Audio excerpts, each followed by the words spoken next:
In front of me is Samsung Galaxy A22, and let me show you how to update apps on this device. So first of all, you need to open your Play Store, then tap on Account icon and reach Manage Apps and Device right here. Click on Updates, and here you've got all apps that can be updated, and you can either update one particular application. For example, if you would like to update Facebook, just tap on Update right next to its icon, select Update, and this particular app will be updated, but you can also stop it.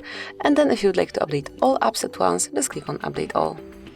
And it will be done. Meanwhile, you can use your device in a normal way, and it will be done in the background. So this is it. That would be all. Thank you for watching.